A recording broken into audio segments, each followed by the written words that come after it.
Good evening, Doctor. I believe we're going to be working together. Dr. Reed. Dr. Swansea informed us of your arrival, but I could not dare to believe we'd have such good fortune. Such an honor, sir. Thank you. And you are? I am Thoreau Strickland, Dr. Thoreau Strickland. I'm a great admirer of your work, Dr. Reed.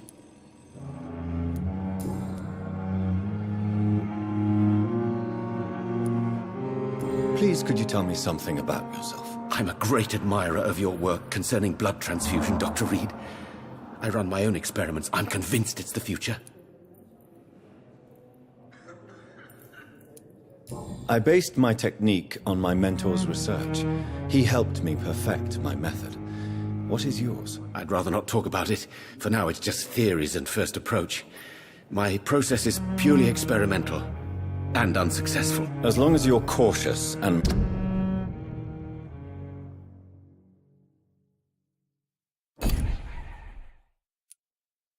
methodical, you may remain empty-handed, but you won't fail. You're not the first one to warn me, but I am convinced knowledge is the main weapon against the ravages of this epidemic. What made you choose to be a doctor? I'm not ashamed to admit you and your work have inspired me. I am honored to have the opportunity to work by your side.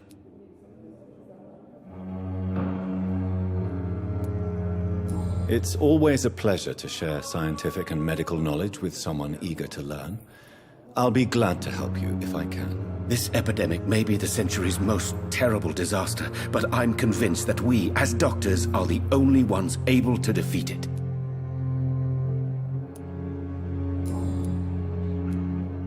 What can you tell me about the Pembroke? Well, it has always been an honor to work with Dr. Swansea.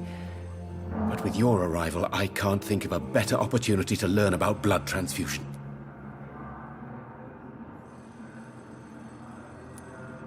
Do you need help with anything in particular? Well, yes, maybe.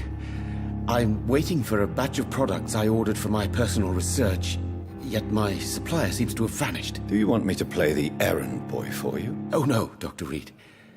But if you went personally to his shop, what with your reputation and all, he wouldn't dare to refuse the products I need. I see. Well, give me the address, for I may pass by if I have time.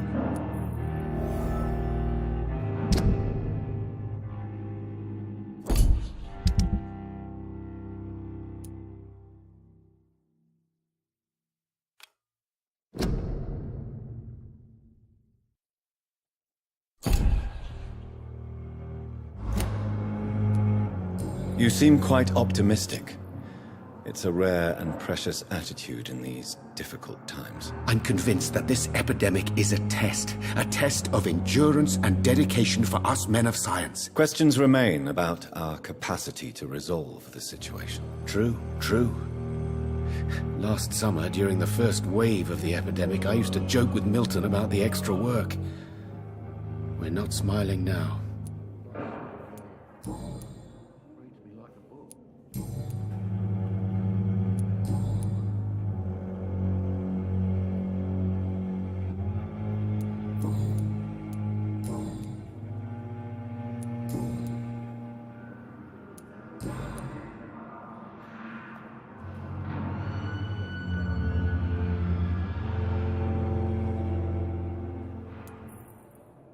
Tell me more about your willingness to experiment with new medical techniques. Harvey Fiddick is a patient suffering from a severe injury that could cripple him if not treated correctly.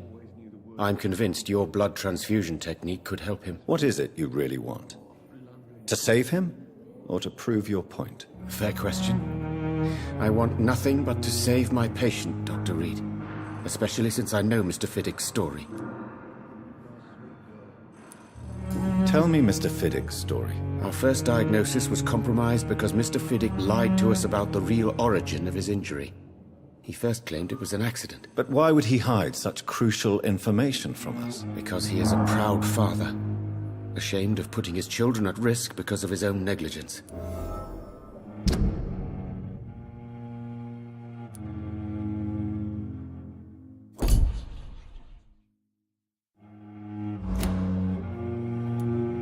This personal involvement could also appear to be a lack of impartiality. You must know that a good surgeon must remain neutral. I agree. But that does not excuse Dr. Ackroyd's behavior. A man who did not even take time to converse with his patient. Do you think keeping his distance was a mistake? All I know is that I'm taking care of human beings with desires, hopes, and fears. Not some biological machine comprised of blood, bones, and flesh. Tell me, Thoreau, what's the real cause of your dislike for Dr. Ackroyd? He refuses to admit that your blood transfusion technique is the only way to save Mr. Fiddick. I'm convinced we must use it. What Dr. Ackroyd really said is that you lack the skill to perform this operation efficiently. Is there anything you have to say about this? It's a false conceit. Dr. Ackroyd secretly envies your reputation. His jealousy blinds him. I'm not the real target here.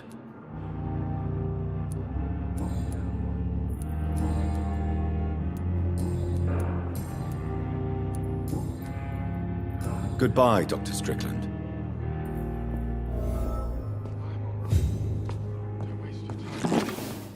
My sweet girl. Reads me like a book. Good evening, sir. I'm Dr. Reed. May I help you? I don't know if a third opinion is needed. Your colleagues are already arguing about my condition. I see. Would you mind telling me more about your situation? I'm Harvey Fiddick. All I want is to get me bloody arm fixed properly. Tell me about yourself, Mr. Fiddick. I'm just a regular guy waiting to get his arm fixed, so I can return to work and to my family. I was more curious about what you were doing before being hospitalized. I'm a carpenter, and a good one too. But that means I need both arms to feed my family, Dr. Reed.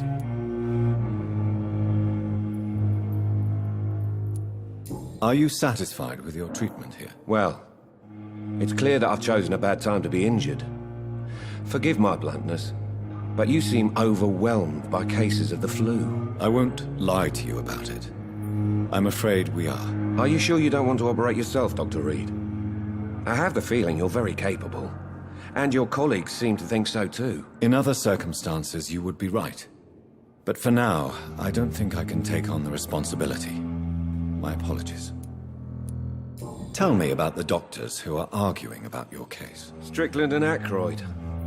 They both want the best for me, but there's a lot of pride there. Doctors are no different from carpenters, it seems. What do you mean? I often had professional arguments with rivals on a building site. Difference is I disagreed about wood and nails, not flesh and bones.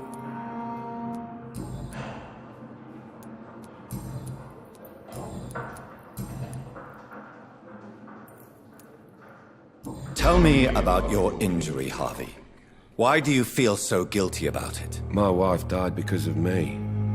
And now I may lose everything because I've been careless enough to hurt myself. What an arsehole.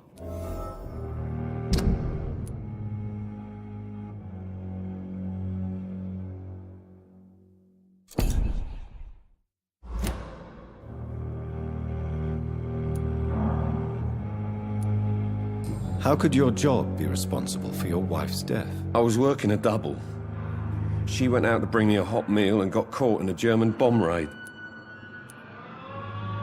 You can't hold yourself responsible for your injury, Mr. Fiddick. Unless you tried to hurt yourself. Of course I didn't hurt myself. But I can't work until my arm is fixed. My children need to eat, Doctor.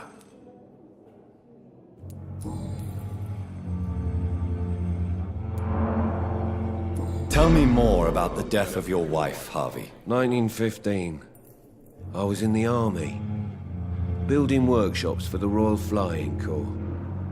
Helen was happy I wasn't sent to the front. What happened? The Germans sent Zeppelins to bomb the construction site, but they missed their target.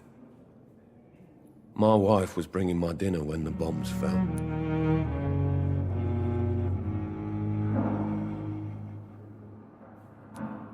I'm sorry for your loss.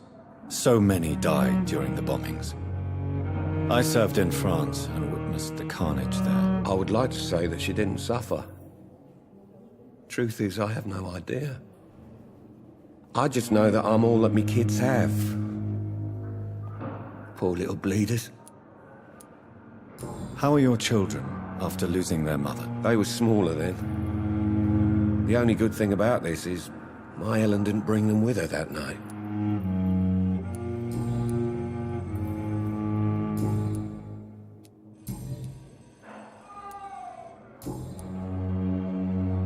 Goodbye for now, Mr. Fiddick. I'll see you later.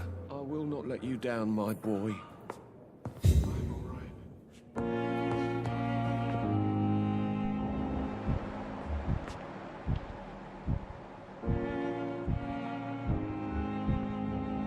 You always knew the words to calm the children, Helen.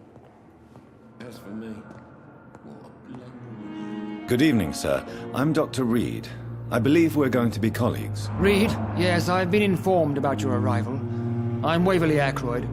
Welcome aboard, I suppose. Does my arrival inconvenience you in some way, Dr. Ackroyd? Let us just say that I don't particularly share Dr. Swansea's enthusiasm for hiring you.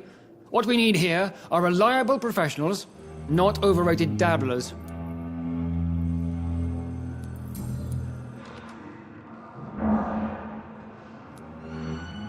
If you have a problem with me, Dr. Ackroyd, please feel free to tell me. Dr. Swansea has imposed your presence on this hospital without asking anyone's advice. The benefit of his position. But I don't agree with it. I know we've never met before, but I believe this hospital could use all the help it can get. You will agree with that, I'm sure. Oh, but I have heard about you, Dr. Reed. Of course, you can't say the same about me, since I have not wasted my time courting the press.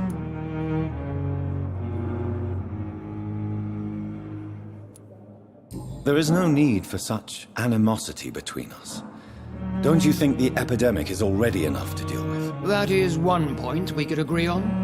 And that is precisely why I want to be sure that you will be of help to this hospital, instead of a burden. Since your tenure in this hospital is longer than mine, perhaps you can tell me more about this place. Let's just say I'm tired of the carelessness around me. I have always respected the skills of Dr. Swansea, but over time his enthusiasm has become displaced. Carelessness? Exactly what are you talking about? We're here to save lives. The people who trust us are not volunteering for experimentation. They're here to be healed. I don't intend to run any radical experiments, Doctor. Even if I, as any good practitioner should, express an interest in pushing the boundaries of medical research. Modern medical methods were created through audacity and ego. But there are rules in our line of work, and they're here to protect our patients.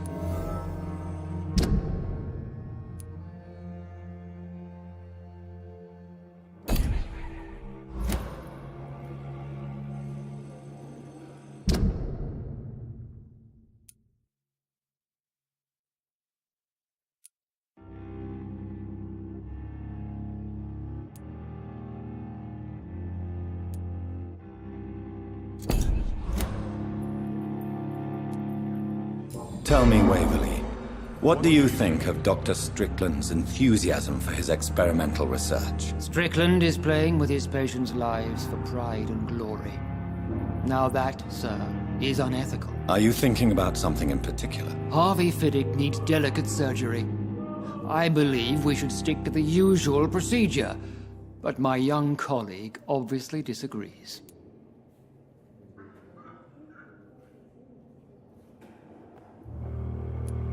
Why do you wish to lead this surgery? I strongly believe that Mr. Fiddick should not be butchered to test an unproven procedure.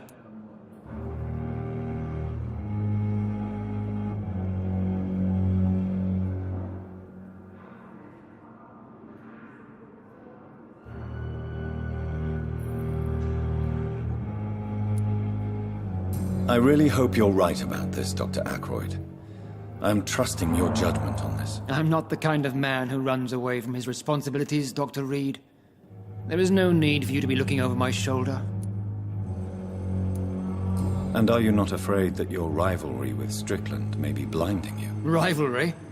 I guess you could call it that. But I will never be childish enough to let my personal feelings affect my judgment.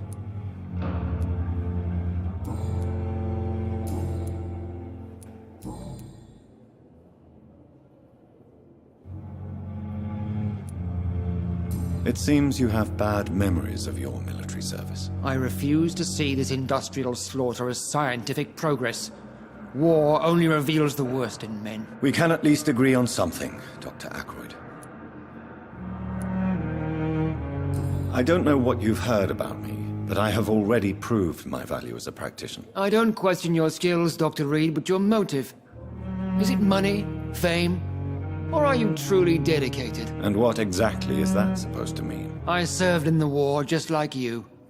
But unlike you, I did not use the wounded to play the modern sorcerer. Be careful what you insinuate, Dr. Ackroyd. I only want you to admit you used those men to improve your theories.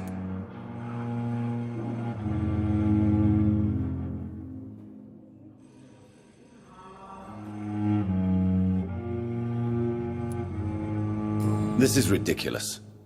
My blood transfusion technique saved many lives, and you know it. You see? That is exactly what I hate about people like you. You avoid this kind of accusation instead of facing reality.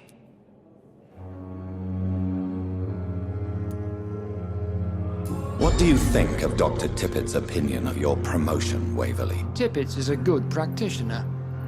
Maybe just a little too attached to his prestigious position at the Pembroke Hospital. Really? That's exactly his diagnosis of you. A little too eager to get promoted? A little bit too proud? He has the right to think so. But I deserve this promotion, and I don't consider it anything but well-earned.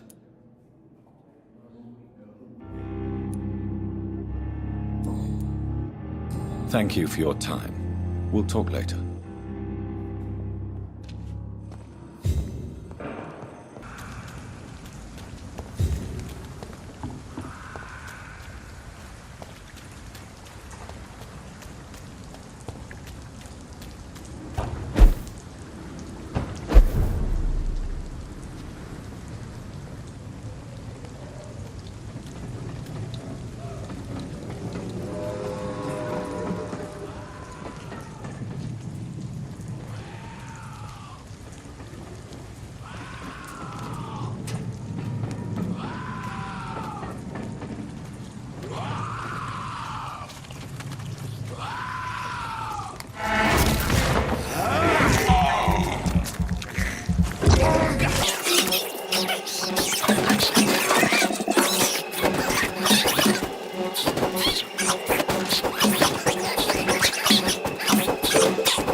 Opium is one of the main ingredients of Strickland's medication.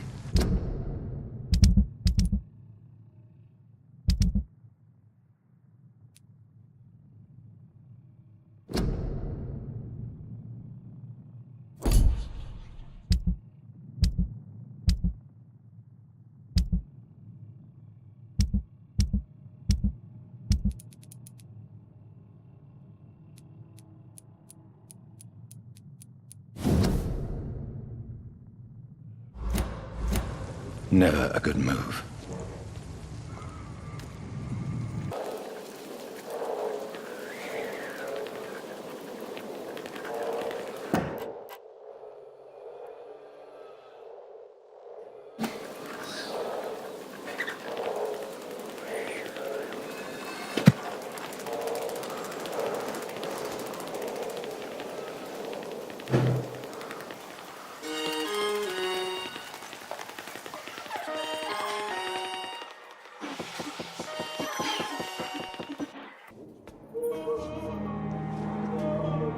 Good evening, Dr. Strickland. And good evening to you, Dr. Reed. Can I be of any help?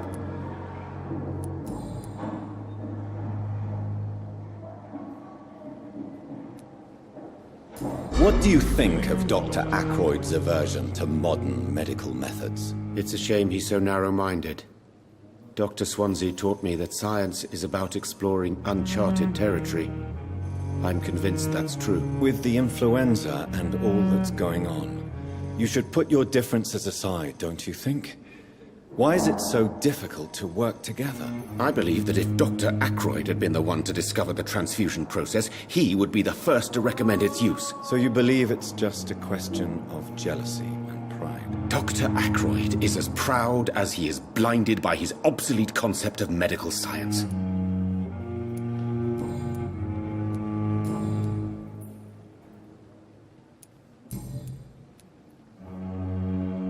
I located the shop, but it was vandalized, and the owner is missing. All I found was your order. I was afraid of such bad news. People are so desperate they're ready to burgle a shop for drugs. That's quite a list you ordered. Opium, sodium hypochlorite. It can't be just headaches you're trying to cure. This dreadful influenza, of course. I already ran some tests on hopeless cases. Without success, I must admit. Do you realize you could create a lethal poison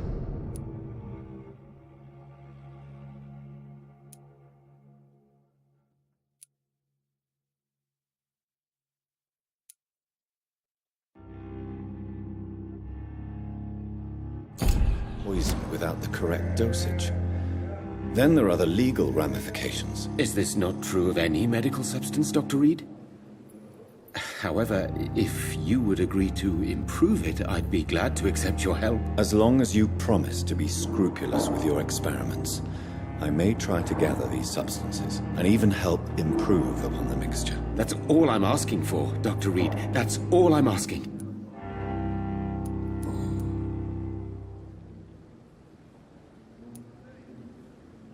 I want to know about these secret tests you run, and if they can save people from this epidemic. Speak to me now, Thoreau. I know I may sound presumptuous, but I'm just following your steps, Dr. Reed. I'm casting away the shadows of ignorance by daring to face them. Self-confidence is essential in our line of work, my young colleague, but only if tempered with the correct amount of cynicism. But you never doubt yourself, Dr. Reed. I've read all your articles and books.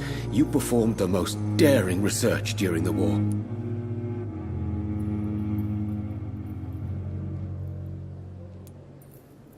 You have my support, Dr. Strickland.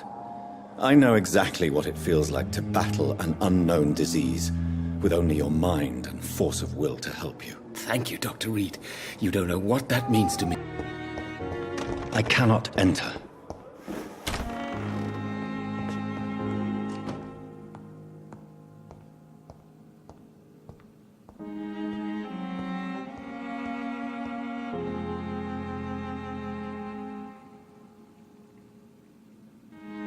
Strickland's project could be dangerous. I have a mind to report it to Dr. Ackroyd.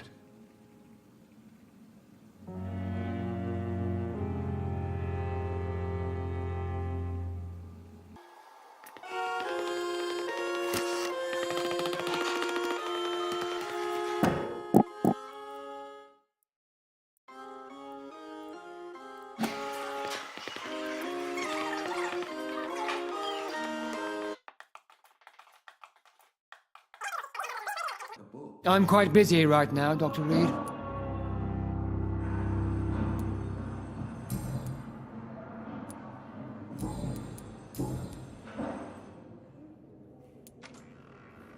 Do you think Dr. Strickland has any chance of curing the Spanish flu by himself? His wish to cure the sick is not driven by pride, but by an idealistic view about our mission here. Honestly, I don't know which is worse. You consider him a good practitioner, yet you will not report his methods. Strickland may be a rival, but I will not use dirty tricks or regulations to prove him wrong. We are doctors, not politicians.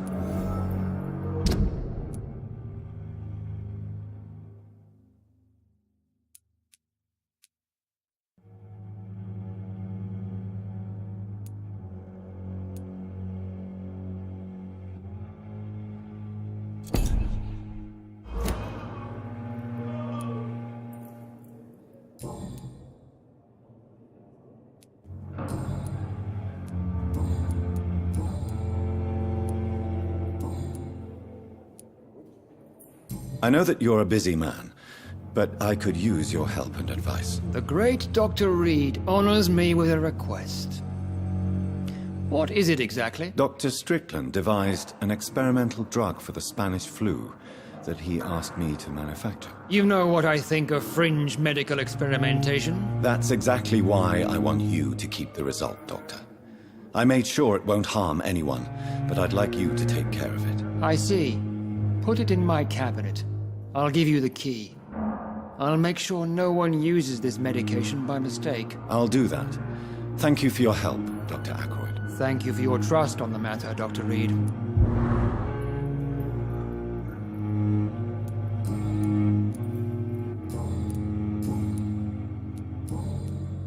Thank you for your time. We'll talk later. With you at our side, Dr. Reed.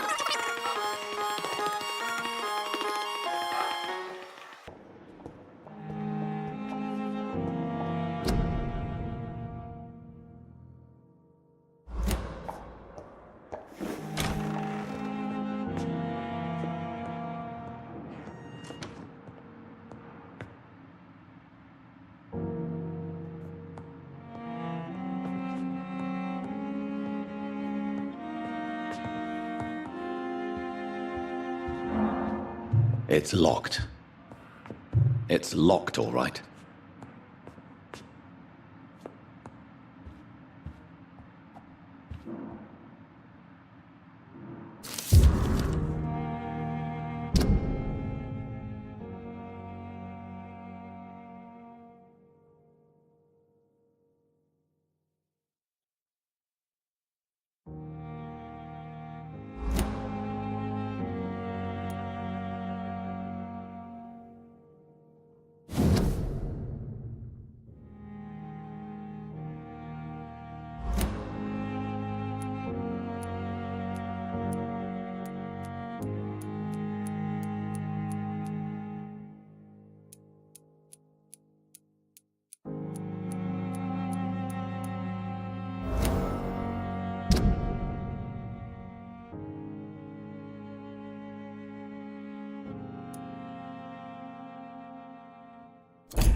It's locked.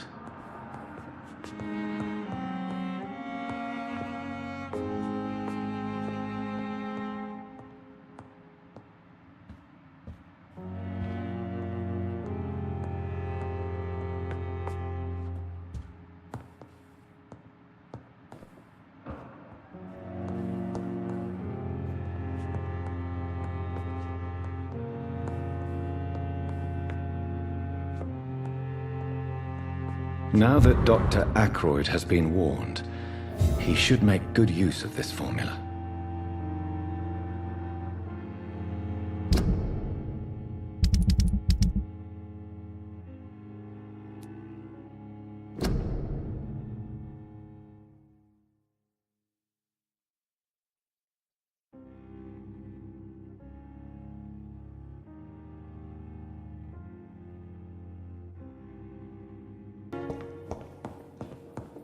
How long must I wait, damn it? Blaming me will not further your agenda, sir. How long's it going to take to fix me properly? A month? A year? You have the right to disapprove of our methods, and you will kindly apologize when you're feeling better.